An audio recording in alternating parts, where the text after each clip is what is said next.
Man, I guess first and foremost, thanks, man, because I this is a little. I mean, I go through this spill every time I start one. It's like my little vision or my little thing that I enjoy doing. So, the fact that you took time out of your busy day to sit down with me, thank you for being here. Yeah, dude, it's an honor. I was just saying this was my first This is the first podcast I've ever been on that's someone else's podcast because I have mine, and so now I get to take the guest role a little bit. So Feel the pressure, yeah. freeze up, like we were talking about earlier. I mean, I've been on camera a lot here lately, so I mean, you definitely have to practice being on camera. Like it's something that you can't. It's awkward at first. Yeah. And you know the fact, like you were talking about hearing the your own voice in the headphones, you have to get used to that. So, but it's good. Before we get a little deeper, who are you and what do you do? My name is Blake Baker. Hello, everybody. I am a realtor with Remax 5 Star out of Pasadena. Competition. Well, hey, everybody in my office is in competition with one another. Yeah. So that's kind of one of the weird things about real estate. But office is in Pasadena. I'm from Pasadena, born and raised. I live in League City. This is my 6th year. I'm about to wrap up my 6th year in real estate, and it's been pretty good to me so far. I love it. So, what were you doing before? So before I went to Texas State University, graduated in December of 2012, and had no idea what I wanted to do, right? Had a business degree in management. Kids watching, if you're going to go to college, do not get a business management degree. You will never see a degree that is more general, and it just didn't really help me that much. So out of college, I got I started working for my dad, and my dad at the time, well, he still does, but he was starting a storage facility in Alvin, and I just thought, okay, well, I'll just work there for a little while until I figure out what I want to do. So working there, and my mom's like kind of putting on the pressure, like, have you found a job yet? And I'm like, you're getting old, dude. It's time to. Yeah. And I was still living at home, So I had a buddy I went to school with, and he was like, hey, man, I build townhomes down in the Heights. I was like, okay, well, my dad had a construction company growing up, so I thought, okay, I mean, I think that's something I would be interested in, and it was just nothing at all what I expected. So it's in the Heights. I'm living in Pasadena, so two different dudes. Yeah. And I'm waking up at, leaving the house by 6:30, and I'm getting home about 6:37 every day, right? So I'll never forget, this is the moment I knew this was not for me, right? So I worked 10 out of 12 days, and like I said, leaving at 6, getting home at 6. Were you doing like 7. Physical building, like labor? I was a construction manager. Okay. So you're the person in charge of, ordering the materials, timing everything, making sure everybody's options that they want on their new constructions are right, keeping the workers in line. Dude, it's intense. And how old are you when you're doing this? 23. That's a lot of responsibility for someone that didn't have their life really fully figured out. Dude, it was freaking overwhelming big time. And the thing is about that is you're not just building one at a time. The dude that was training me, like they sent me out to this neighborhood they were building, and he's the CM of the neighborhood, but he's also training me, right? So he's like, yeah, I got 32 going right now. I was like, what the and you can curse, dude. It's all right. Plus, you have warranty work. So like if someone small little leak or things like that, some little bullshit leak on the sink or whatever, you have to leave where you're at to go to some other neighborhood on like the north side of the Heights and handle that. It was just a lot, dude. There was a lot of nights where I didn't get out of there till 7, 8 o'clock. So anyway, the moment I realized this was not for me was I worked 10 out of 12 days, gone 12, 13, 14 hours a day, and I got my first paycheck. And after taxes, it was $1,023. And I was like, this can't be it, dude. Like how am I going to survive? Bro, I literally almost cried. I was like, this cannot be like life. Like, so I just knew I didn't want to do that. And dude, I take that back. I think I was 20. I think I was 23. So I just told my parents, I'm like, look, I don't know what I want to do. But I'm young enough now to where I can quit this and start something brand new, and I have plenty of time. That's one.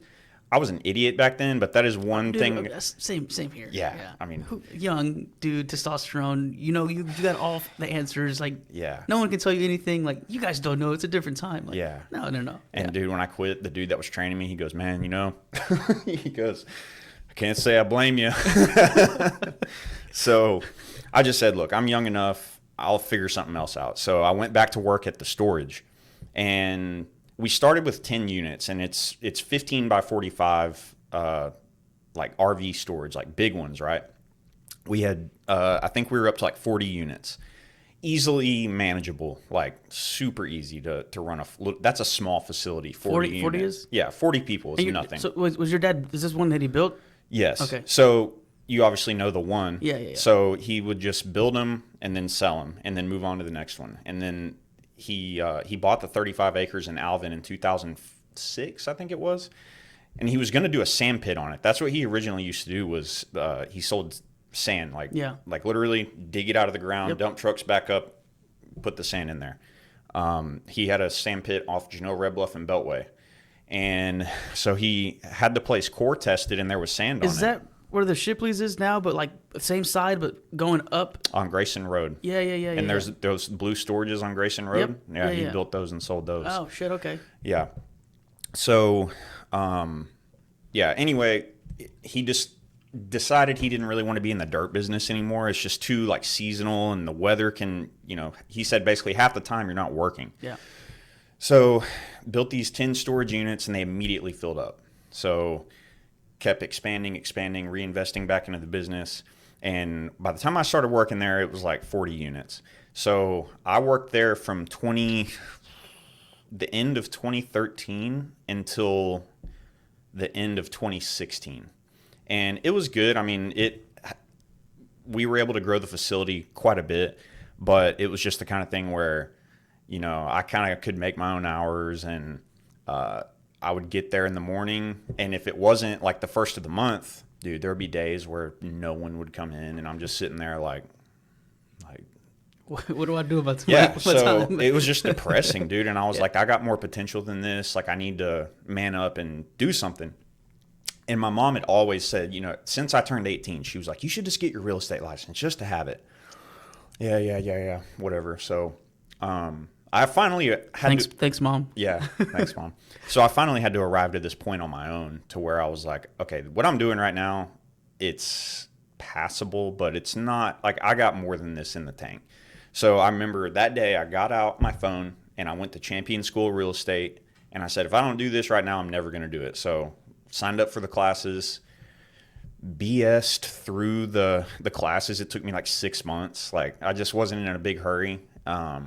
But once I got my license, finally passed my test, failed it the first time, passed it the second time. And for anybody who's getting their real estate license, just know, I always tell people, the classes are nothing like the test, and the test is nothing like the job. It's funny you say that, because I literally, on that one of the boards that I have, I failed the first one. Which one's the shortest or the longest one's the state, right? The national. I failed the national one and passed the state, and then I only had to retake the state. Yeah, so that's what happened to me too. And man, and like talking to people, they're like, oh, like anybody that passed it, like both at the very beginning, is like props to you, because I mean, I guess not everybody, but the majority of people fail that national one and pass the state one. Oh yeah, and they try to trick you on those questions, man. Yeah, but you know what? That's good though, because when you're doing contracts and you're looking at stuff, like sometimes the wordage.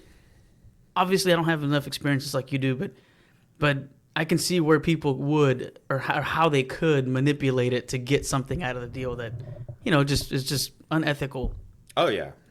I mean, I've been really lucky in my career. I've never ran across any like sleazy realtors that tried that kind of stuff. But yeah, I mean, if you don't know the contract, and I've had deals where, you get a brand new agent with a broker that doesn't watch their back, and they just will send a contract like with no option period, and I'm like, hey, you have no option period on here. You need to give your client an option period. I wouldn't want someone to do that to me if I was new. But anyway, so got my real estate license. And then my dad used to work with this dude, Mark Benoit. He's like the all-time no one sold more in Pasadena than that guy. He's been around since the 80s. That name sounds familiar, but yeah, he's still working. He's a EXP now, but he was with Remax First Source at the time, and I used him to purchase my first house in 2014. So he's like the only real estate guy I knew. So I called him up. It was actually before I got my license. He said, "When you get your license, come talk to me." I said, "All right." So I got my license, went up there, and he kind of explained like the different plans. Like, I don't know how your brokerage is, but you can either basically pay more monthly and keep more of your commission, or you can pay nothing monthly and it's like a 50-50. Yeah. So I didn't even know. I was like, what? You tell me. I don't know. He was like, I think you're good. You have enough connections around Pasadena and stuff that you could be on your own. Like, you don't need to be on a team or anything. And so I said, all right, whatever, and the desk fee was $950 a month. Damn. So at the time I was like, but then I started doing the math. I'm like, if I can close a deal or two every month, that's nothing. And that's the thing about new agents. Whenever you're getting on a team, that's great for a lot of people. You get the training, you get the leads. That's a great way to start. But say, just say you make $100,000 in a year, right? If you're on a 50-50 split, it costs you $50,000 to make that 100,000. If you're on, like, I'm on a 95.5, so that costs me 5,000 to make that 100,000. Yeah. So like, it's a little bit of more of a risk monthly, but if you can make that work, it's definitely the way to go, in my opinion. Remax First Source started there 2017 through 2019. 2019, he was the owner of the office, and I found out that we were going to Keller Williams, and they came in the office and tried to implement their training and stuff. And it wasn't the training, it was mainly their splits. I was just like, I cannot justify this, man. Like, they're taking way too much of my money. So bolted out of there, went to Remax 5-star. And so this was how long after you started? So 2017, 2018, and then I think it was September of 2019 is when I left and went to Remax 5-star. So about 3 years, right shy of 3 years or so? Yeah. So then I've been there ever since, and my, I guess you would say my volume has pretty much doubled. Yeah, you're putting numbers up, man. Because you can go and see, like, how many transactions someone's doing.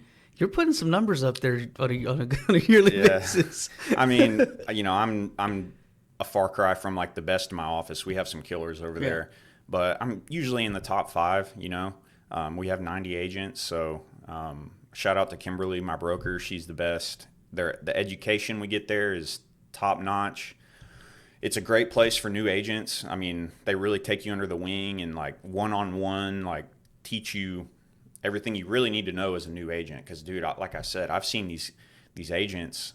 I'm having to basically be their broker because, and I'm like, look, you need to talk to your broker or talk to somebody. Like, you need legal advice. Yeah, they just don't know the contract and they don't know like the special provisions, like what you can and can't put in there, and it puts their client at risk. Yeah. So, but yeah, man, been there. I'm really happy there. I like it. And it's been really good for my business. And yeah. Did you think that it was going to take off, or that you would still be doing this? I mean, you kind of jumped into it and you were like, I'll just, kind of ignoring mom, right? And, you decided to do it and run with it.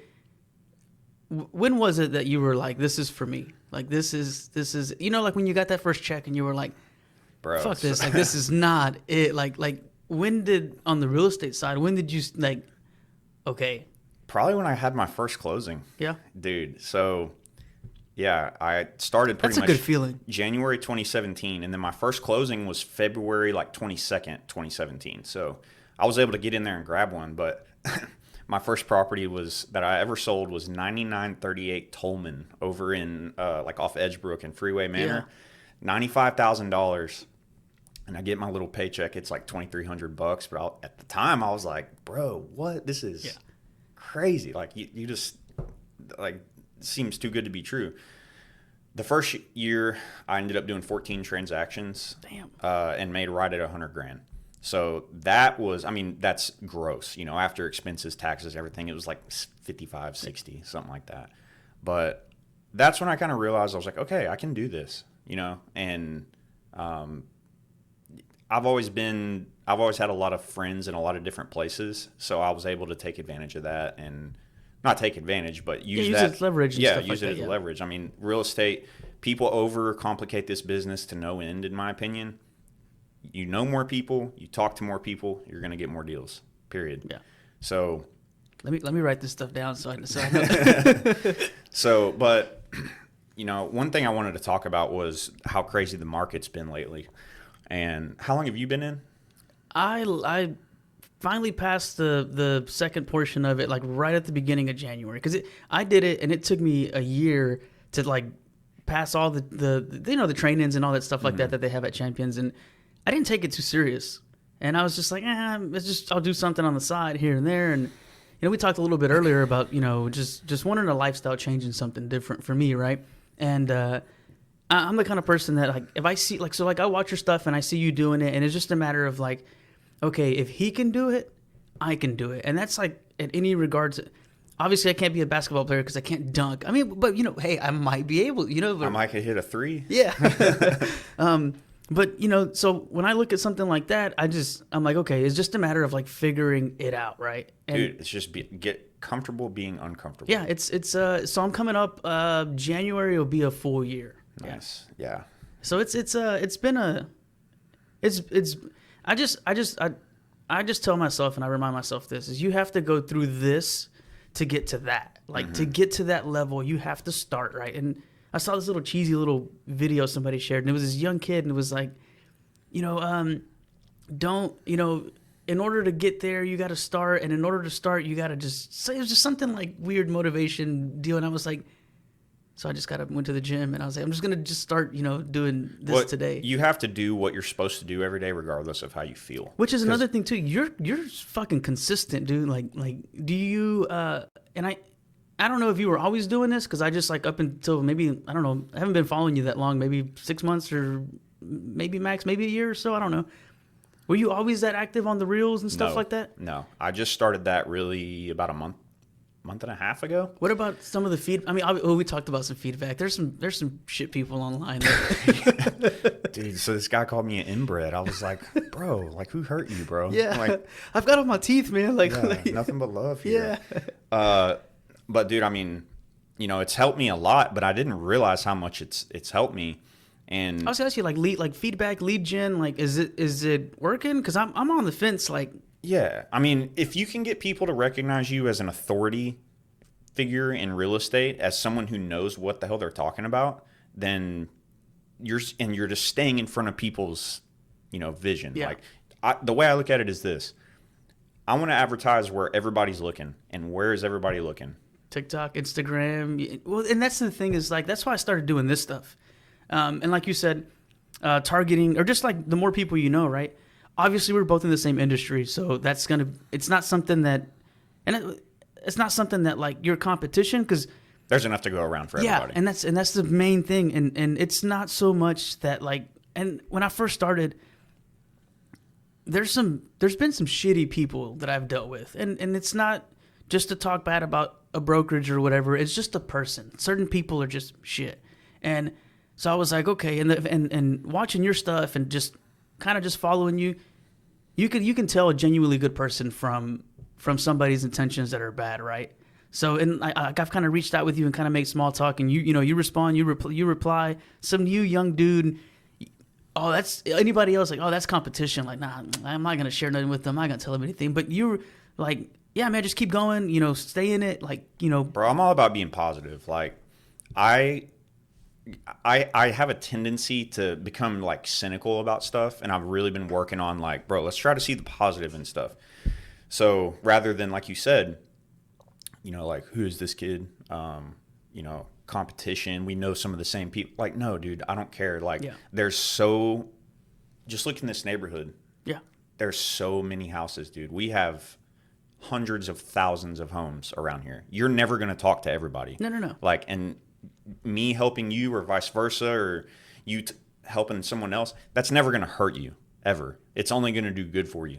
So like you said, with the podcast and with my podcast, my goal is to just collab with people and then put it out there and it's I'll share this on my story, all my followers will see it, and then when you do mine, vice versa. Like, dude, it's just positivity will win always. And that's the thing too, and you're right, and that's why I started to kind of just interview random people that are doing random things, and because I'm the same way. It's like there's so much shit in the world, and everybody's going through something, and people are so quick to post like, oh, the success, this and that, whatever, and like the reality of it is like, man, it's tough out here for a lot of people, right?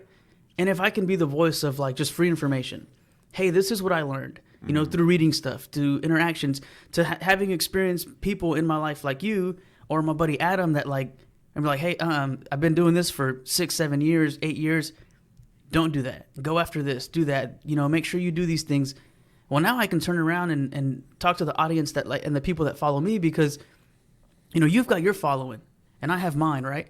And, again, to the whole competition thing is like there's enough stuff out here for everybody.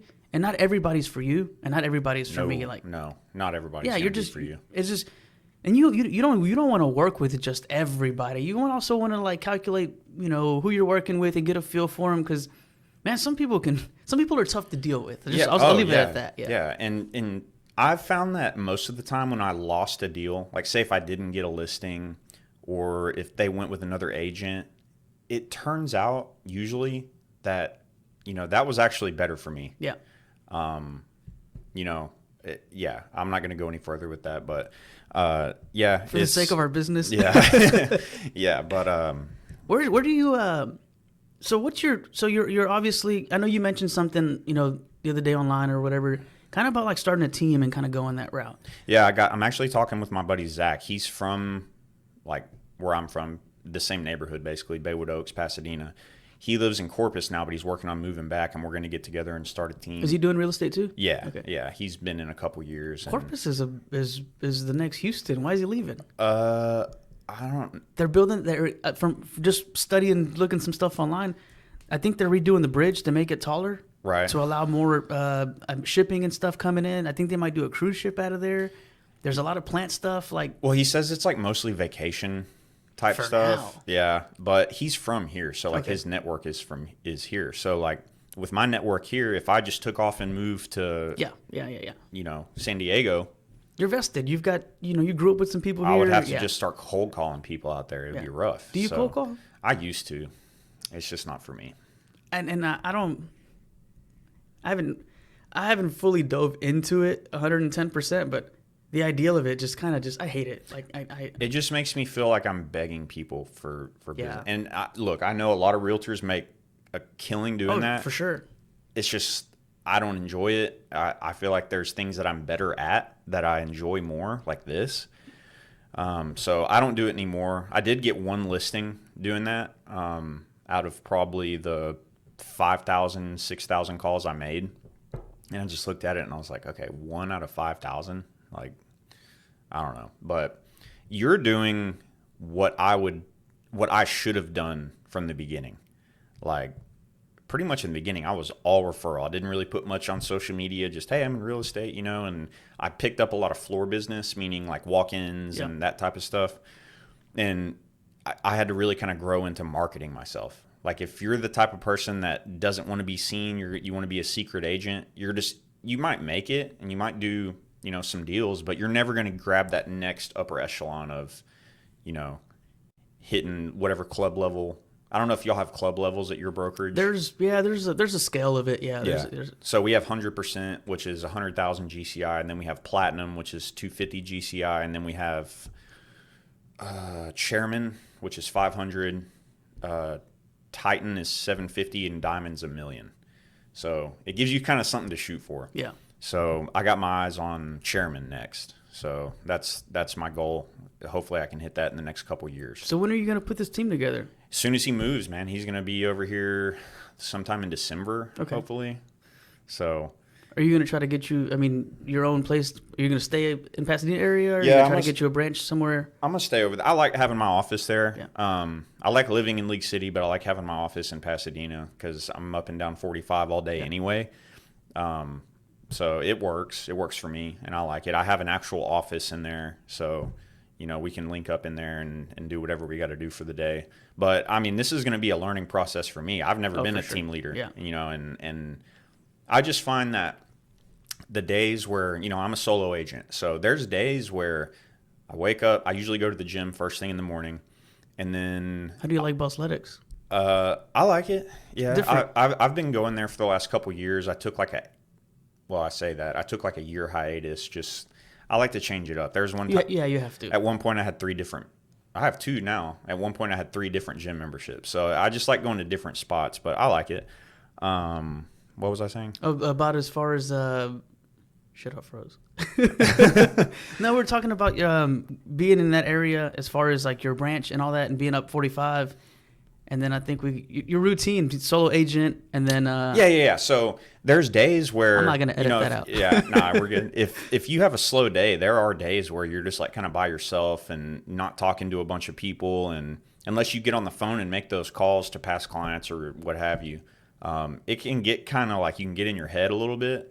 And I find that every time I'm feeling like kind of just weird like that, if I go to the office and I see some people and I just have a conversation and, just... It puts you in like... I walk out of there in a way better mood. Yeah.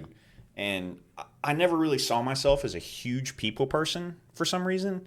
But the more I learn, like I kind of learn more about myself in this business, like I actually am. And like people, the energy exchange there will give you a boost, and it does me anyway. It gives me more energy. Now I'm the type where I will get my fill of that, and I'll have to go home and be by myself and recharge.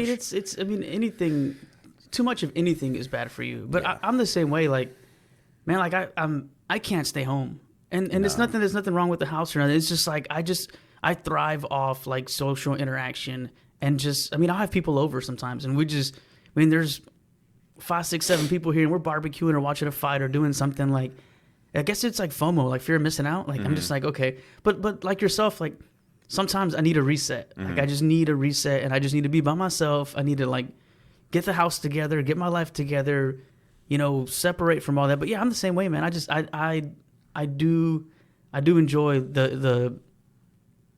So I see what other agents are doing when I go to the office, and I'm like, okay, I need to pick it up. Yeah, I need to pick my game up. I don't care who it is, man. They have something to offer. I think I said this on my podcast. I think everybody has something to offer. Everybody. Yeah. You think, I'm going to repeat myself here, but you think a crackhead off the street living on the sidewalk, like begging for money outside a gas station, don't have something constructive to tell you? They could be like, look, here's where I went wrong, and look at me now. Yeah. Like, that's why I try to never look down on people, because, bro, that could be you. At any given moment, man, you can lose. There's a coworker of mine that fell off a ladder, and what is it, a compound fracture right above the ankle, where he shattered his ankle and like his bones was sticking out, and he was out for quite a while, man.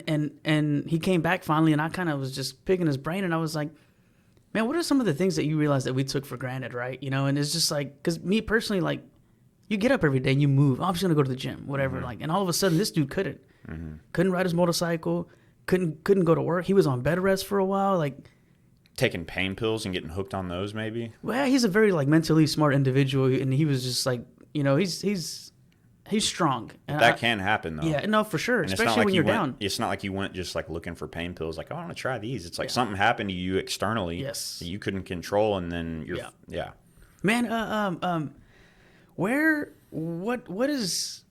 I mean, as far as like, because we it's funny because we shared something. So like, my brother bought that truck, and we went and put her to the storage unit, and you were like, I know this place. Well, that was a place that your dad built and put together and sold, right?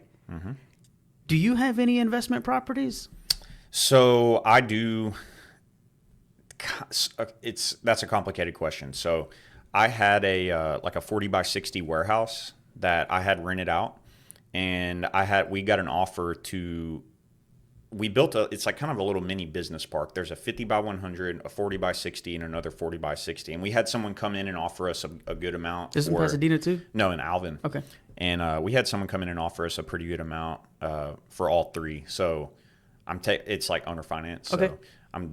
It's like I'm getting the rent, but I'm not having to deal with it. So it's pretty nice. So you haven't thought about maybe like dabbling in maybe a couple flips or some rentals? I've done flips, yeah. I did a flip in last summer. It was a freeze house where the pipes busted and it was ripped down to the studs. And we did well on it. It was me and a partner. He has a construction company, so that made it real easy. And yeah, we came out pretty good on that one. It wasn't like an old Pasadena. It was over off of like Vista and Fairmont. Okay, yeah, by the hospital. Or not Vista, Pansy and Fairmont, or Mickey Gilley Boulevard and Fairmont. Yeah. That's closer to the Beltway side of. Yeah. So yeah. But it was a nice one, and we came out well. And splitting the cost in two was key. I couldn't have done it by myself. Like, who was like? I mean, did y'all make the decisions yourself? I mean, like both of y'all collectively, or was it something that one of y'all decided to run by yourselves and silent partner type stuff? Well, he had the construction company, so he knows how to do all that. But then he would be like, "What do you think about this paint? Or what do you think about this backsplash? And what do you think about this, that, and the other thing?" Because I'm the realtor and I see this stuff daily. That's a good team. He kind of took my advice on that. So yeah, I mean, it was smooth sailing, dude. I didn't really know what to expect. I just wanted to get my hands wet and try one. So. Do you plan on trying it again, or where are you at with it? Because I'm personally like, I want to get to the point to where I want to have 2 or 3 going, right? And then if I can get my hands on more, I've got a number I want to make. I want to bring home in my pocket after everything at least anywhere from like 8 to 10 grand on a flip. No. Just in general, passive income. I want rentals. Oh yeah. So but it's just one of those things that like, and it's and I put it on this board and I haven't. It's on the one behind it, but buy something by this year, and I haven't bought anything, but I've also haven't really been to. It's a learning curve, man. Like people are. Well, it's been a tough market to buy because interest went from 3.5 to 7. Yeah, that's nutty, bro. Like I've never seen 7 in my career. So, and that's another thing I was going to touch on, dude. Like if you're in this market and you can sell real estate in this market, you can sell in any market. See, people tell me that like, a couple guys are like, "Oh, you picked the wrong market, the wrong time to get into it. Good thing you didn't quit, this and that, whatever, blah blah." And my mentality is like, if I start low and survive or thrive alone, just on the lower end of this market, sky's the limit. Yeah. Like I survived through 7%, a flip in the industry. Like, okay, so now I can put this notch under my belt and say, okay, I made it through that time. Yeah. Like when people talk about like 2008 or so, whatever, or 10, 12, I think is what it was. People were like, oh, I survived through that. So now you know how to deal with that. Mm-hmm. Who's your main clientele? Is it like investors? Is it like, families looking for homes, or is it a combination of that? I've always been more listing heavy. Okay. And, when I first got in the business, Mark, first thing he said was you got to get listings. Yeah. You got to have your name on a sign in someone's yard. List to last is what they say. It is very rewarding to work with buyers and to find them their perfect house. But in a market like it's been the last couple of years, dude, I had one kid put in 14 offers and he didn't even get the house, but the contract fell through and they called us and he ended up getting it. We had one time where we competed with 47 other offers, and yeah, dude, I mean, it was just unbelievable. People that have been in the business 30 years telling me I've never seen it like this. I'm like, dang. Because when I got in the business, I pretty much started it was like December 20th, 2016, right? Just at the beginning of the Trump presidency, the economy starting to boom. Inventory and interest I found real estate to be a balancing act between inventory and interest, right? So interest was about 5.5. Inventory was good. So like if you got a listing, sold pretty quick. If you got a buyer, you could pretty easily find them a house. So that was my first year. And I was like, bro, this is awesome. Like, why doesn't everybody get their real estate license? Yeah. So 17 was great. 18 was great. 19 was great. And then 20, COVID hit, and interest, dude, there was people in the high 2% on interest. So of course, with cheap money like that and low inventory, like it's going to start running hot. From 19 to 20, so my volume in 19 compared to my volume in 20, I doubled in 1 year. Damn, dude. And that was part of it was hard work and part of it was the market. I mean, I'm not going to lie. I'm not going to sit here and say it was all me. So yeah, 20 was the first year where I was like, wow, like I've grabbed grab that next step on the ladder. 21, I felt like I worked about a time and a half harder for less money, just because it's like trying to run a motor on no gasoline. Yeah. Like there was just no inventory. So like I said, I was showing this kid 3, 4, 5 houses a day, putting offers in, over asking, waiving everything, and just getting outbid by quite a bit, because he was a first timer, so he didn't have $100,000 in the bank just sitting there, so it was tough. At one point, this early 22, before interest went way up and the market was that was when it was at its worst, like late 21, early 22. I had these kids looking in Magnolia Creek. I say kids, they're my age, but I do that shit all the time. Yeah. Kids. I was like, Yeah. wait, we're the same age. I still feel like a kid. Yeah. So they're looking in Magnolia Creek, and these houses are getting listed for $600, $599, $579, $610. Bro, they offered $55,000 over asking on this one house, fully waived their appraisal, and still lost. Damn. And that's when I realized, I was like, wow, like this is not sustainable. Like something has to give. And then it was like overnight, interest went up, and it was like my listings just stopped getting showings. And I have one I'm supposed to get a contract on today, finally. And then another one I had took like 45 days to sell. And I was just like, wow, like I haven't seen this in maybe ever. Like 2017 was the closest to that, because we were still on the uptick from 2009-10. So with that being said, right, as far as like when you kind of talked about it, where man, it's listed and it's sold instantly, type situation, and you were like, everybody should get their license, right? So in my understanding, and obviously like just talking to different people and seeing some of the industries, and myself as part of this too, right? A lot of people went and got their real estate license. Oh yeah. And it's funny. It's not funny. But I saw, and I know of people that quit their full-time jobs and dove into real estate with, the market was a tease. It was a tease, and it was just a small joy in the industry itself, right? The way it was going. And now there's some individuals that I know that they went back to their full-time jobs because it's not doing what it's doing. You didn't just take some pictures, put it online, and it sold with like little to no work. Yeah. 18, 19, anybody could get their license, hop on the gravy train, and they're going to get a couple deals.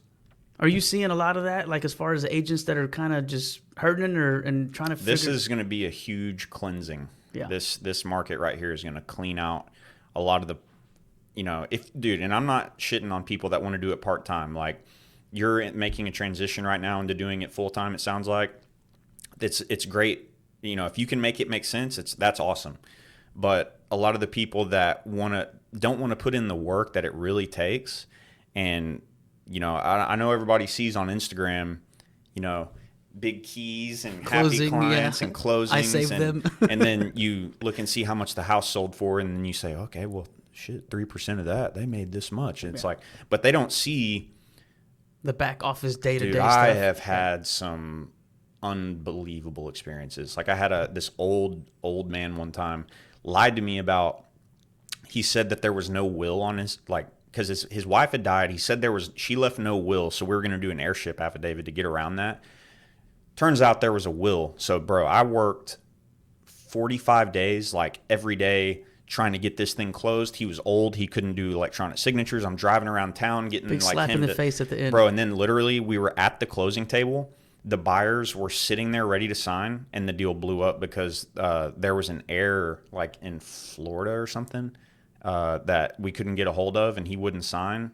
And the dude also didn't tell me he had a reverse mortgage on the house. Oh, shit. So, bro, I worked 45, 50 days hard, and I invested, photography money, marketing, that it probably cost me $1,000, and I didn't get paid a cent for That's what for 45 days work. Yeah, people were like, "Oh, you'll make it back, whatever, blah blah." And it's like, but when I don't, like, I'm still in it X amount, and just the time, like the time it took to run around and do all this stuff, like the fuel, the wear and tear on my truck, like it's a lot. Like it is a lot. It's look at your tax return and all your expenses, and you're like, wow, Yeah. like I make like half the money I think I do.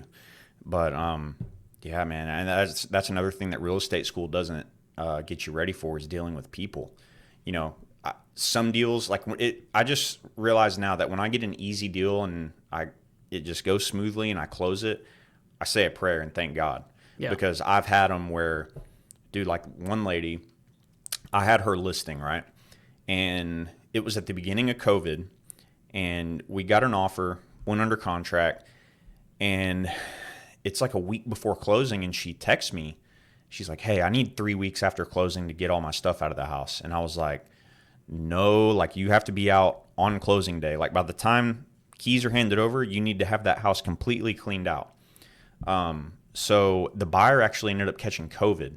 So I called her. I said, look, you have 3 extra weeks now. You said you needed 3. You got your 3.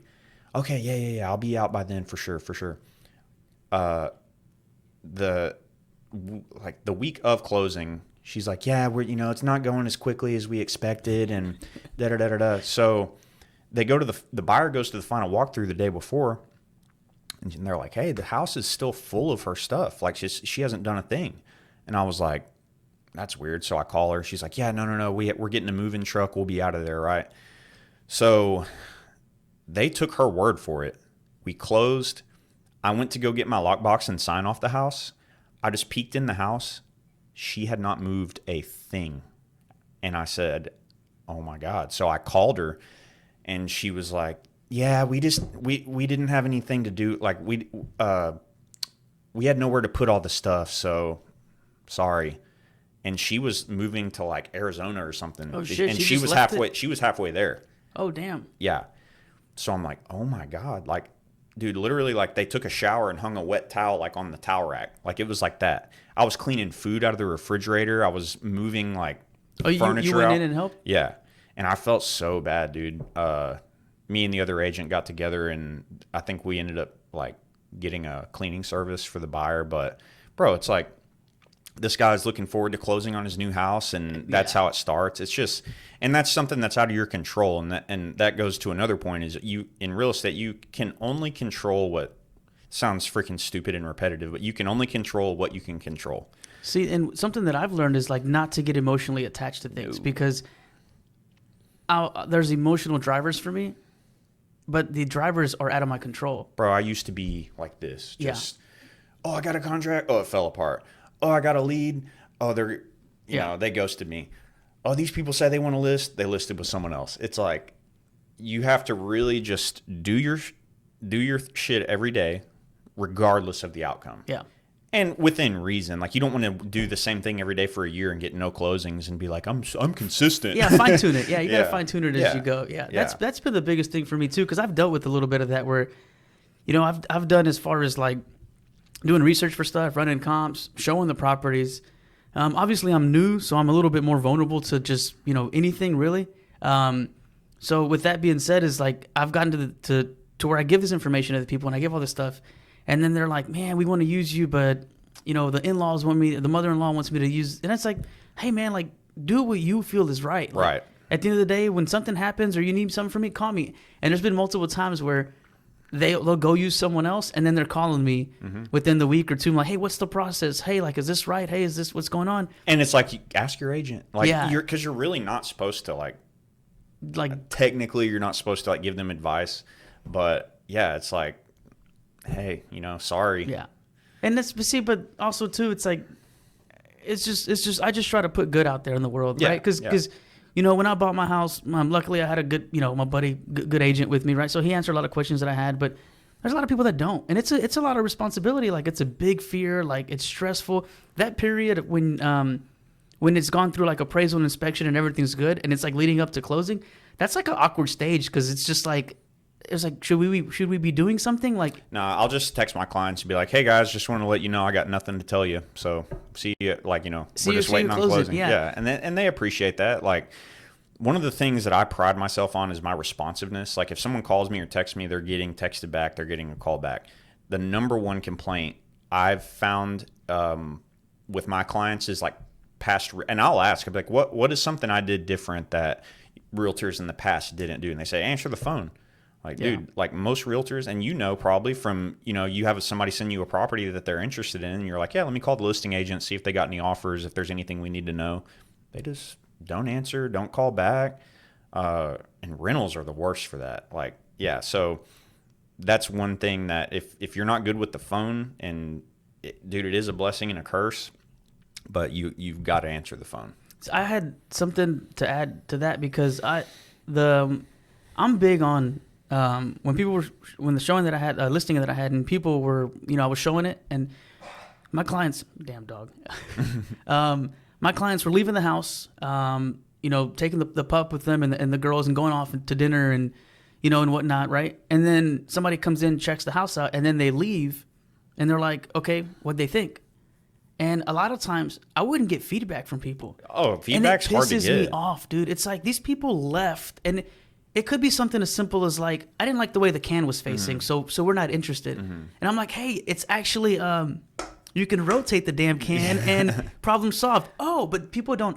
I called the lady because I had a showing for somebody else, and we went to go look at the property, and this was just like a random showing. They're trying to make some moves. They got a house they want to sell, and they want to buy another property, right? So they were just kind of getting a feel for it, right? So I went to go show them this house, and I called the agent, and I was like, hey, they inherited a property. It's too nice of a property to rent. They want to sell that one, and we were looking at yours, trying to get a feel for it. Nothing set in stone. This is just some things that we're kind of just moving forward. But it's a good client of mine. So I just wanted to give you a heads up. They need to move that property first. They really had the eyes set on yours, but obviously there's some, domino effect deal we have to go. She stopped me and was like, thank you for calling me, because I have been begging for feedback, and I don't know what's going on with this industry or these new agents or what it is, but no one does it anymore. And I was like, dude, like, there's no pride in being a realtor anymore, man. Like, if you have a little bit of pride in what you do, that will go a long way. And you want to make good relationships with the big agents in this area. That way, if they're going to get a lot of listings, like, dude, like the top couple percent get most of the like 80% of the business. So if you can develop a good relationship and they know you're professional, and dude, it's as small as filling out their brokerage information on the contract. Like, if I get a contract and all you need is signatures and shit. Well, yeah. And they put their brokerage information and they leave it blank on the offer, then I got to go in there and like save it. Yeah. And it's just a headache. It's like that's part of writing an offer, is like doing like the buyer's agent writes the contract.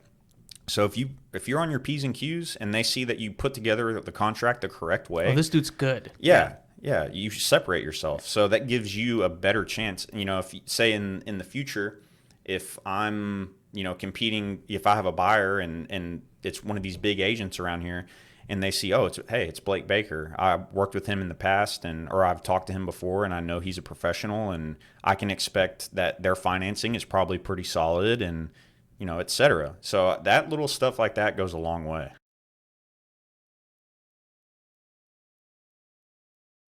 All right. So like I was saying, yeah, if you can just put together those simple, dude, it's so easy to separate yourself. And my opinion really is, we need a little bit of a higher barrier to entry into real estate. Explain that. So, pretty much you go to a 6-week course, and it's harder now than it's probably ever been, but man, like, I don't know. I've just run across some agents where I'm like, how did you pass the test? Or like, I think you got to take more. If people, like I was saying, take pride in what you're doing, and a lot of people don't do that. And I'm just like, this is an important job. You're dealing with people's biggest investments. I mean, 9 out of 10 people, this is going to be the biggest investment they ever make, is buying a home. So I don't know. I pride myself in the professionalism and getting back to my clients and making them feel like, dude, honestly, do you follow Ricky Carruth? No, should I? You need to go follow Ricky. He kind of changed my perspective on real estate and what to expect from the job. And he's like, basically his message is like, dude, if you have the right intention and you just want to help people, that will get you further than being, the guy that's just trying to get the deal and, you get your check and move on. Add value. Yeah. And like literally that has been my thing. It's like, so when I do these things and I post this stuff up here, it's like, like normally no one would sit with their competition, right? But like you have something and it's just making that connection again. And there may be a time where we may need to cross paths in a transaction or something. Bro, if we did a deal together, can you imagine how like easy it would be? Oh yeah. And that's, I think, I don't know, man, you just have to add value to people's lives. And even if you don't capitalize on it, right? Hey, you know what? The relationships and networking, just building that relationship with somebody will take you 10 times further. You plant a seed right there. Yep. You can sit under that tree and enjoy the shade later. That's just me. Another Ricky fact that he taught me. Every person you come in contact with is worth 10 to 20. This dude right here? Yeah. Is worth 10 to 20 referrals. So, bro, I mean, say I get a buyer that, they're looking for months, and then they just end up saying, hey, Blake, we decided we're going to get an apartment for the next year. Well, and then, my old me would have been like, man, I wasted all this time, and like, that sucks, and you get negative. But if you look at it from, okay, well, they know I have their best interest in mind. They know I'm responsive. They know I'm a hard worker. So they're they're highly likely to send you people. So like, just because you don't get a deal here doesn't mean they're not going to send you 2 or 3. Like, and it's just a volume game, dude. It's just being a good person too, though. Just be a genuinely good person, and I think that'll take you further. Because if you can relate with somebody and you can just show them that, like, man, this honest, genuine person, then people sense that. Like, but if I just push, people are like, too pushy, don't like that. Well, like, dude, I'll ask people on listing appointments. They'll be like, hey, I'm thinking about selling, can you come over and look at the house? And I'll be like, so what's the reason for the move? And they always have a story. Rather than me being like, okay, I'm in, let's go. Yeah, I'm in, let's go. We're list for this much. Here's the listing agreement. I'm like, I want to know the story. What's the driver? That way, because, dude, you can tweak things about the deal depending on what their actual plans are. So I find that it's very important to, like, if you can cultivate an actual personal relationship with people, that goes a long way. And ironically enough, I've had some of my best deals with complete strangers and some of my worst deals with people I've known, like, for a while. I don't know if you've experienced that yet. No, I haven't. I've heard about it, and I'm almost skeptical, like, of working with, like, friends and family just because of not those a lot. reasons. Yeah, I haven't had a lot like that, but I don't know. It's just that's something I found is, like, if you can make a good impression on someone you've never met and then have them be a friend to you by the end of the deal, those are the best. Yeah, it's a cash cow. They'll just keep producing. Man, enough real estate. I know not everybody gives a shit about real estate other than me, you, and quite a few people. I could talk all day. I know, me too, man. Tell me about your podcast, because you have one too, right? What's your setup like? Your editing. I mean, how? I know, but for those that don't know, like, how does it take to? What's the purpose behind it, right? What's the message you're trying to put out there? And then also, how long does it take for you to, like, put these things together? So my whole point of me and my friend Nick Cohn, shout out Nick, if he's watching this, he may watch it, he may not, but like, share, subscribe, Nick.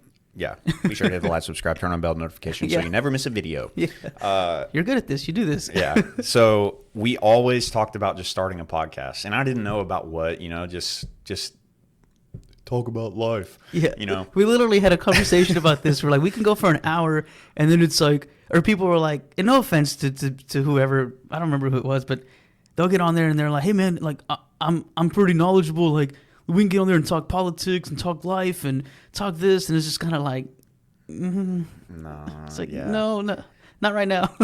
Yeah, I mean, my whole kind of game plan with it was to have business owners on.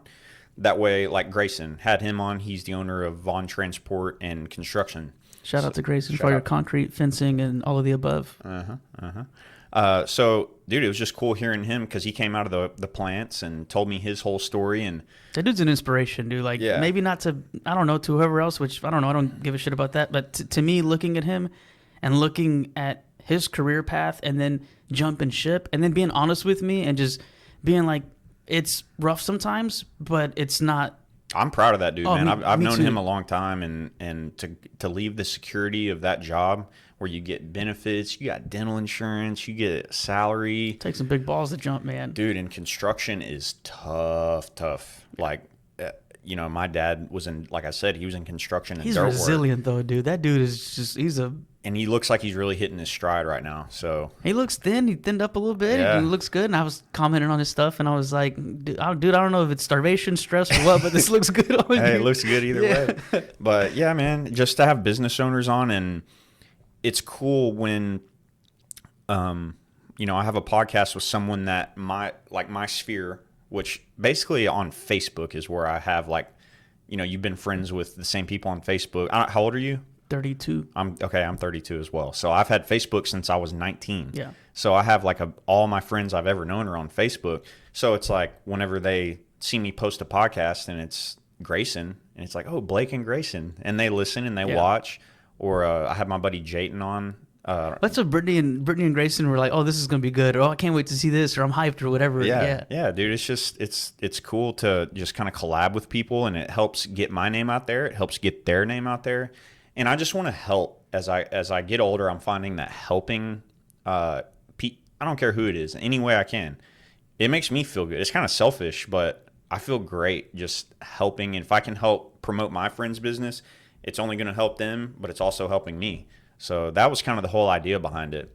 As far as production goes, I don't have anything like the setup you got here. I'm learning a lot. I thought like when I see your little board and like, you know, I was like, damn, this dude's got it all figured out. Well, my camera game is not there yet. Like I was saying, like you have yours run straight into the laptop. I haven't figured all that out yet. But I'm of value to you right now. Yeah, we can sit and we can talk about some of the things that I'm doing. And then, yeah, it's just like we can literally like, I think this is the point that this is what I enjoy doing, is just talking to people and just getting this information out there and just feeding off each other, because there's some things that you've gone through in the real estate game that I can learn from and take from, right? And obviously we're both kind of doing the podcast, you know, content stuff too, but that little thing, how you do yours, is the same thing as how do you do your real estate, and what can I learn from that? Mm-hmm. How do I do my recording and capturing and all that editing? And then you can learn from that. Then I can learn like what you do. Like, so there's always, like you said, the crackhead on the street, there's always something you can learn from somebody.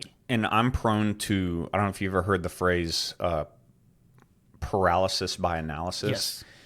When I was going to start this podcast, I'm like, oh man, like I don't know how to set this whole thing up and like what a mixer is. I didn't know any of that. So I got on YouTube, watched one video, and they're like, yeah, Rodecaster Pro, this is the mixer you should get. Or this is a really good mixer. I was like, okay. Went to Amazon, ordered it.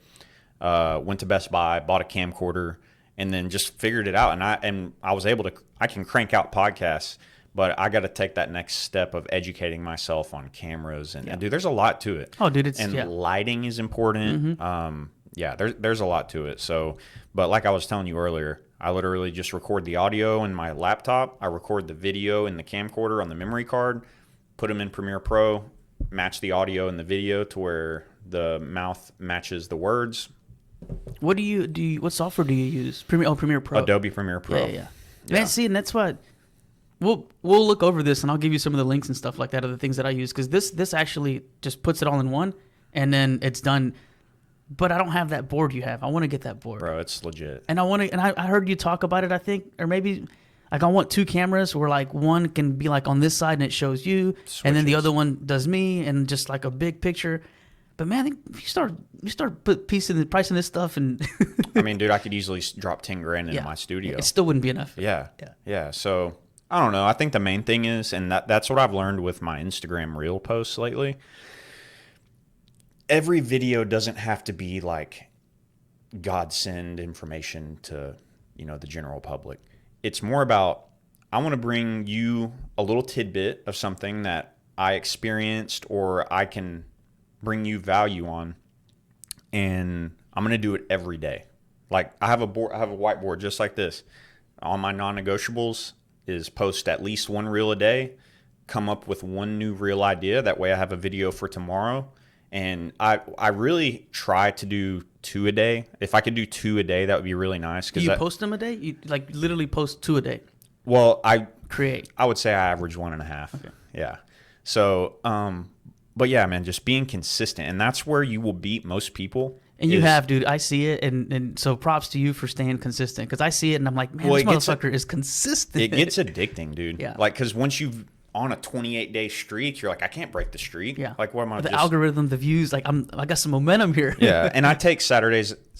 Sometimes I post on Saturdays, but I take Sundays off for sure. But that's where you beat most people is just being consistent. Because I used to be the same way where, okay, I'm going to post twice a day, and then I do it for 4 days, and then I just crash. Yeah, you just get busy or whatever. But That's why I go back to, wake up, have a routine. That's another big one in real estate is I'm the type of person that I was never going to be able to like have the type of job where it's like you need to be here by 8:30 and you can leave at 5. Like I have to have like a fire under me knowing that if I don't go out and get it, I ain't going to get it. You know what I mean? So and I think that's what separates a lot of people that jump into this, because it's a lot of work, man. And it's a lot of work that like you may not even seek, you may not even get the reward the moment you put the work in. It's longevity. Like you'll get the reward later, but people don't want to do the work. But I think that goes back to like a society issue.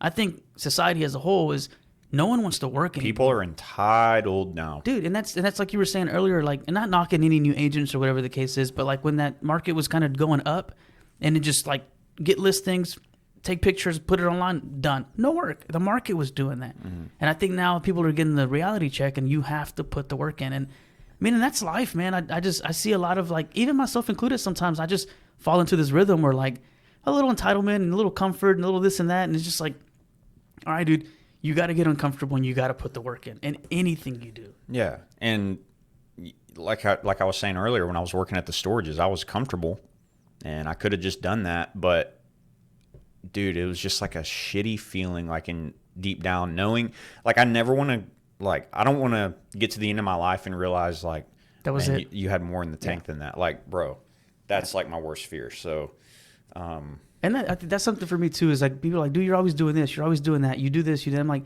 man, I just like, I get in this comfort and it's just like, all right, dude, you're comfortable. Like you're not learning, you're not growing anymore. And I'm one of those people that like, you'll go backwards though. Yeah. My mom or my parental figures and teachers and stuff always told me my whole life, because I went to a small private school, so it was like more personal, but and you actually knew the teachers, and it was Christian school, so they would always say like, if you're not marching forward, you're either going up or you're going down.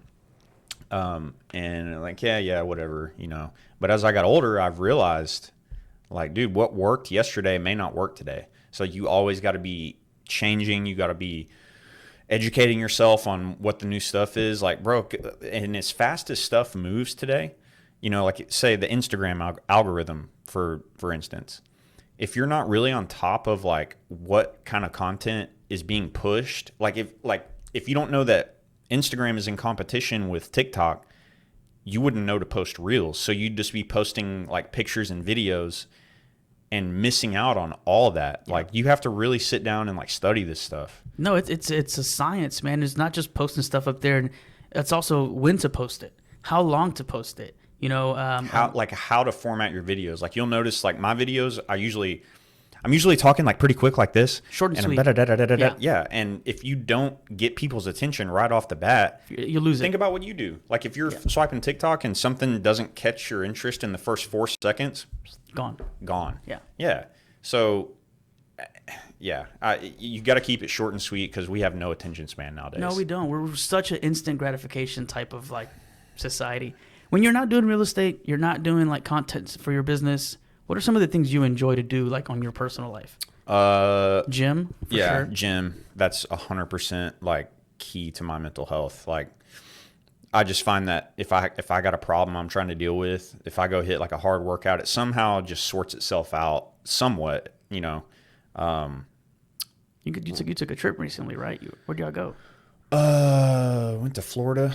Yeah, I like to go ski. I usually try to get up to Keystone and ski once or twice a year. Like to do that. I like to play Warzone. Warzone 2 is dude, I'm gonna have to add you. Yeah. Because I got a computer I built, and I just haven't been playing as much as I should, and I need to go back to just those little things that like make me happy, Yeah, bro. I mean, you don't want to spend all day doing it, but yeah, you can easily. But at the end of the day, I'm done with all my stuff.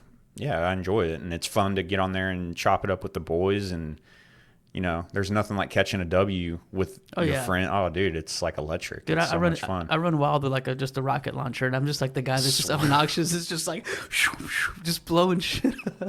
Rocket launcher and riot shield. So you go to the gym, skiing, playing Warzone, Call of Duty. I'm a big podcaster, listening to podcasts. I mean, some of your favorites.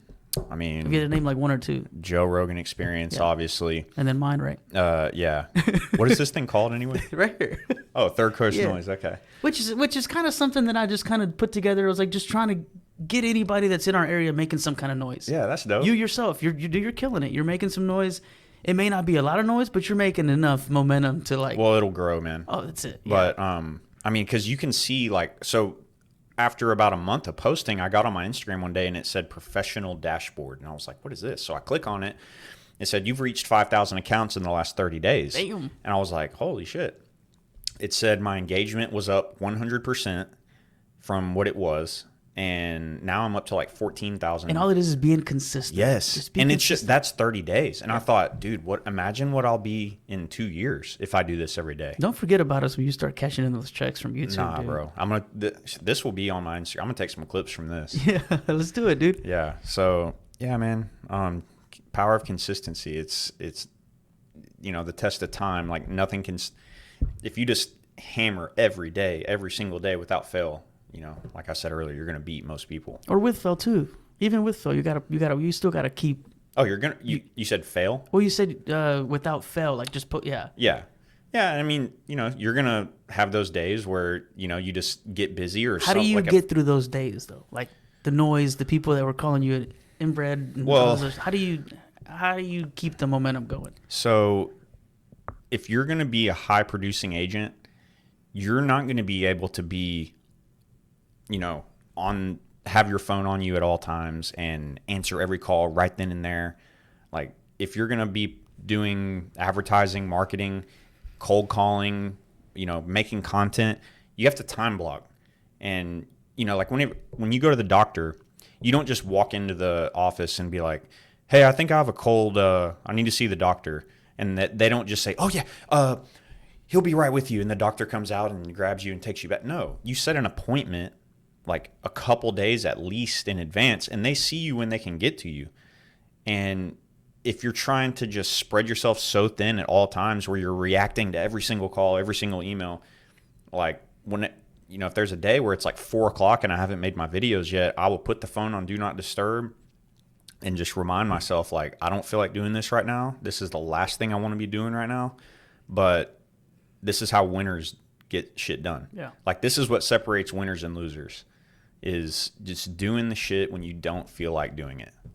Period. And that's like go to the gym when you don't feel like putting in the work. I've had incidents like that where I'm like, I don't feel like doing this, but I'm going to do it. Whether it's like real estate, gym, or just some personal stuff. And then I do it, and I ended up getting the best reward or the best feeling from it. Oh, yeah. Dude, one of my biggest teachers in life, like out of all the people I've met, out of all the things I've done, I was really hardcore into running, like 2019, 2020. And, you get to a point in a run where you hit a wall, right? And you're like, okay, I'm gonna run 5 miles. Well, it's like mile 1.2 and you're dying. And you just think like, I can't take another step. But you can. And if you just put one foot in front of the other until that 5 miles is up, then you get done. You're like, dude, I was ready to quit. Like, I was ready to stop right there and go back to the truck. But I didn't. And you feel freaking good about yourself, dude. And like, you never realize what you're capable of. Like, one day I went out and I was like, I think I was going to run 6 miles. I used to live in the Heights, so I was right by Memorial Park. I ended up running like 9.5 miles that day. Jesus. What was your time? I averaged like a 10:20. Damn. So what I didn't know a lot about. I barely ate, barely drank any water before, and my first mile was like 8 minutes, and then shock. And then my second mile was like 9 minutes, and then my third mile probably was like I was up into the 9s, kept it in the 9s, and then like the last 2 miles was like 11 minutes. So you have your mental like restrictor, and then you have like your actual physical restrictor. The mind quits before the body does, and my point being here is those days where I'm like, I don't feel like doing this or whatever. I remember how I felt like during those runs. Like, I don't feel like I want to go back to the truck. I want to quit. I can't take another step. I'm dehydrated. I got shin splints. But you just keep going and it just works and it just happens. And if you can just put all those negative emotions of the woe is me, hands in your pockets, kicking a rock down the street, poopy pants attitude, like David Goggins always says. Yeah. That dude's a monster. Dude, it's like magic almost. And I really think that's where the winners separate themselves from the average people. I struggle with that sometimes, where I'm just like, man, I don't feel like doing this, don't feel like doing this. But at the end of the day, I just, like today, like yesterday when we were supposed to do this, yesterday, and you kind of text me like, hey, I'm just not. I get like the moods like that, like I get like that too, where I don't bring my A game. But it kind of goes back to what we were saying, is like surrounding myself with like the people at the office that are on their tip top game, right?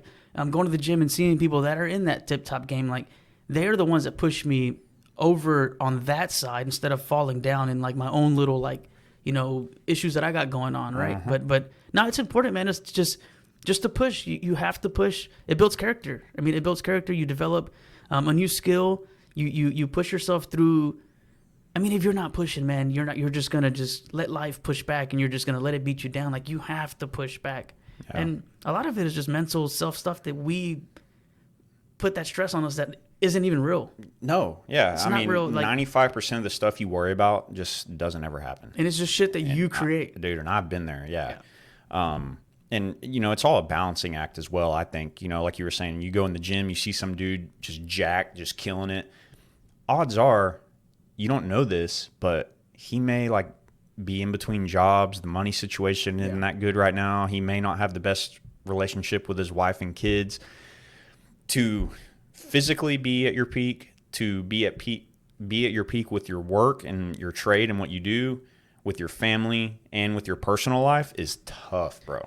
It's super tough. Do you think you can be 100% at everything as far as like in life, work-life balance? I don't think you can. Well, it depends on... Okay, so for example, if I'm a single 25-year-old with,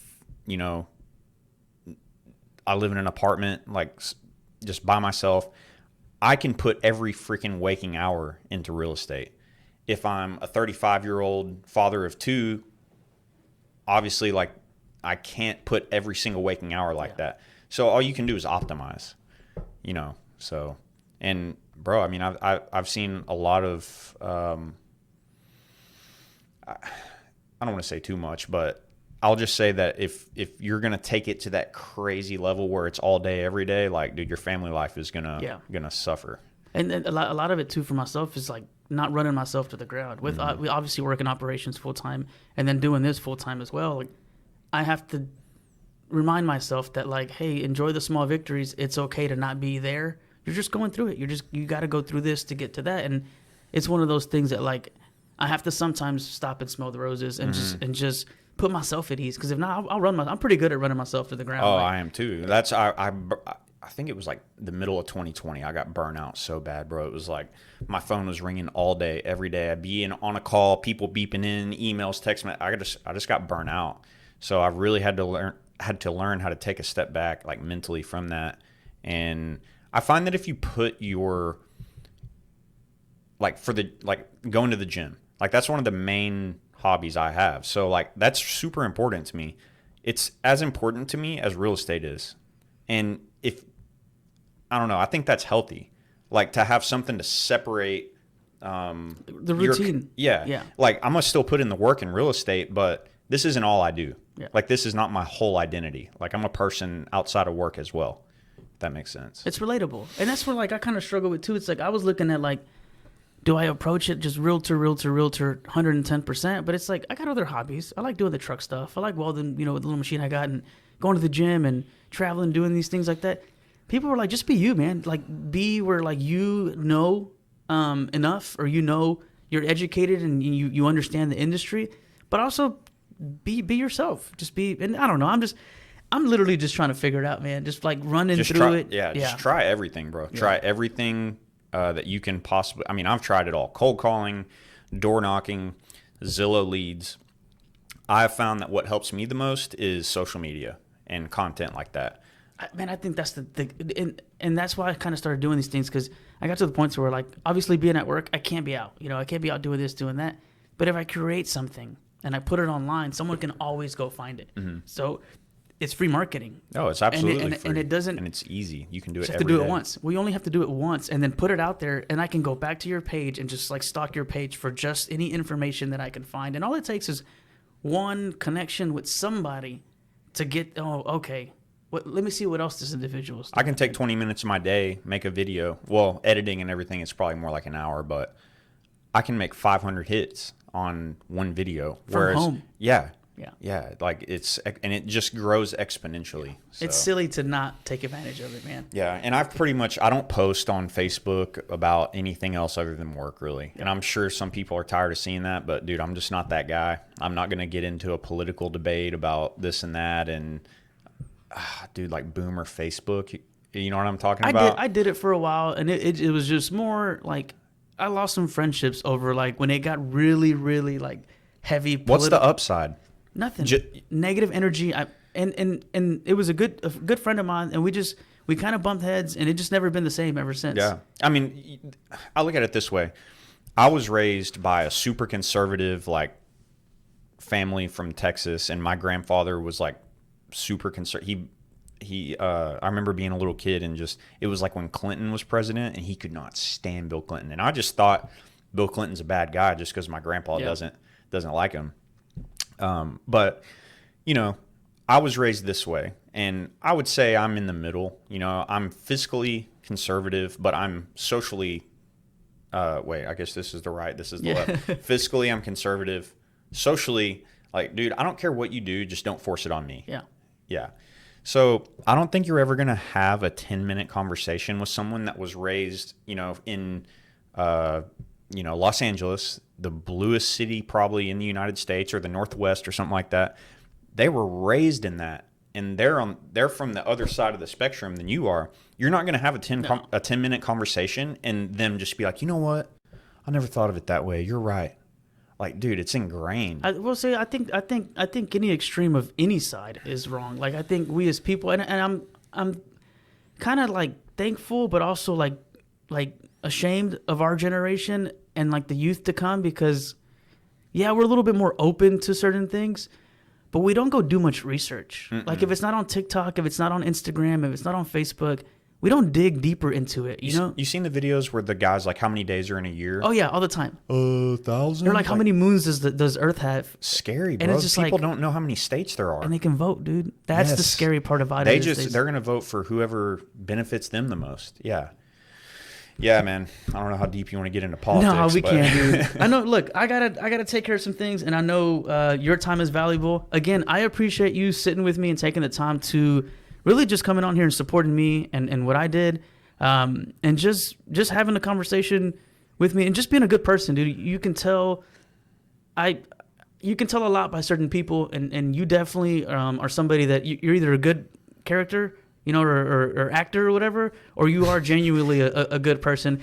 But some of the feedback I've got from some of our mutual friends, like they're good people, and I know they're good people. So when they say somebody's a good person, all right, like I know this guy. We'll have to take a ski trip or something together. Yeah, dude. bro, let's do it. See if we can get Grayson or some of the other buddies to head out with us. That'd be fun, man. That'd be fun. So one last thing. Sorry, I didn't mean to cut you off. No, go ahead. I was gonna ask you, if you had to tell younger you one thing, like you can go back and tell younger you one thing. I've got something that I would tell myself. Mm-hmm. What was one thing, one piece of advice you can go back and tell yourself? So I asked kind of the same question on my podcast where I say, what would you tell your 16-year-old self? There you go. I would say... create more content. Ooh, this is a tough one. Yeah, your friends are all losers. Yeah. Ditch them now. Yeah. No, I would just say, because I was like an insecure kid, you know. I just didn't... I don't think I valued myself. I mean, I did, but I was I was a people pleaser. I would tell myself, don't worry about pleasing others. Like, they will take care of themselves. Focus on you, and don't just put yourself in a box and say, you hear that? Yeah, we're picking up like some radioactive, like shit. I'm gonna turn this off. It might be mine. I don't know. But that's crazy. Yeah, that's weird. But I put myself in this box. It's the feds. We started talking about politics. Yeah. So no, I put myself in a box. I had a tendency to put myself in a box then, like you are this. I just always one of my goals as like a little kid was like, I always like University of Texas. I don't want to say it was a goal, but I just never, I would have loved to gone to like UT or like a big school like that. But like as a 16-year-old kid, I was like, man, you got to be smart to get into those schools. And I'm just, rather than just studying hard and doing the work and doing that and going and just doing stuff like, dude, so I guess I would say one thing is, if I was going to tell myself one thing, like you can just do stuff like that. You just start. The limits are up to you. So yeah, that's what I would say. And, don't think all adults know the answers to everything. It took me into my early 20s to realize like, bro, like these people don't know any more about this than I do. And you grow up thinking your parents have all the answers and that the adults and your teachers have all the answers. And I look back and I'm like, dude, that guy was crazy. Yeah. Like teachers I had and stuff. And it's just funny to get that perspective as a young adult. But yeah, I think that'd be it. It's funny you say that because I started valuing people's opinions on like what they're doing. Because everybody has one, right? Everybody has an opinion on what you're doing, what we're doing, what I'm doing, this and that. But also, too, it's like, if I go tell you, I'm like, hey, I'm going to go start a podcast. You're like, oh, dude, badass. Like, this is how you do it, this and that, whatever. But if I go tell somebody that doesn't have one, they're like, what are you going to talk about? Oh, what are you going to like? So I'm always careful with where the opinion's coming from or who I'm asking certain things to. Because, again, I can't go talk to people that, work out about the struggles I face of I don't know, some health issue or something, right? Like, I can't go talk to a business owner about some shit that does it. You know what I'm saying? It's just, you got to be selective on where you get your opinions from. You can't like have some dude at the gym that you see at the gym. Sometimes y'all strike up a conversation and then you're telling him about how some deal went south. He's like, okay. An unfit trainer. Yeah. Like an unfit trainer. Like to me, and I'm not knocking it. It's just saying it's like the image you give off. Like to me, I think it's important. And that, like you said, it's just, I just look at where it's coming from. If I put people at work like, hey, I'm going to jump ship and leave the plant and go do this. And they're like, you're fucking crazy. Why would you leave this? Oh, they're going to tell you. But if I go talk to Grayson and he's like, make sure you do this when you jump. Make sure you have these things in place. Make sure you have, he'd be jump. Like, what are you waiting for? Well, you ever heard the crabs in a bucket mentality? Yeah. Like one of them goes to crawl out of the bucket. The other one's pulling right back. That's human nature, bro. Yeah. Like anything you do, if you want to improve yourself, like say, for example, if you say, I'm done drinking alcohol. Next time you're around all the friends and you're watching the UFC or whatever, and they're all drinking and you want a beer and you say, nah, what happens? Oh, you changed. Oh, you're a pussy. Oh, you're too good for us now? Oh, you're too good for us? Oh, come on, just one. Just take one shot for me. For me, bro. Come on, for me. It's like, why can't you just say like, oh, that's cool, man? Yeah. And because here's the water. Yeah. Dude, I'll never understand. I don't know, man. It's just I don't know. I've gotten older and I've started to respect people's decisions to just do whatever the fuck they want. Everybody has a reason for what they do, man. And like the people that you think are like, especially in the party scene, like, oh, dude, you think the life of the party is the happiest, like the most insecure, broken person. They're the most yeah, absolutely. But dude, let's wrap it up. Cool, man. The feds are listening. Obviously, that's weird. I don't know. Think You we're can getting hear some like plane flying over or something. You know what it is? Now that I think about it, my neighbor has a radio antenna. That's what it is. I can hear it. All right, I'm gonna wrap it up, dude. Again, thanks for sitting with me. I'm gonna put your handles and stuff on this so people can follow you and go check your stuff out. Any new agents that's looking for some good content, or any agent that's really looking to move to the social media platform, follow this guy. I'm gonna copy some of the things he's doing. Again, it's not taking business from him or him taking business from me. There are plenty of houses down this street, in this neighborhood, in our city, in the surrounding area where we can all eat. We can all benefit from everybody. We can all learn something from everybody, and let's kill it, man. Yeah, man. I love helping people. If anybody needs any advice on anything whatsoever, if you're newer, I'm not saying I have the answer. I can just tell you what I would do, and I really enjoy helping people. Awesome, dude. Again, thanks for sitting with me, and we'll have to schedule a time where I can go drop in on yours. On the Under Contract podcast. Let's go. Yeah. All right, man. Thank you, man. Yep.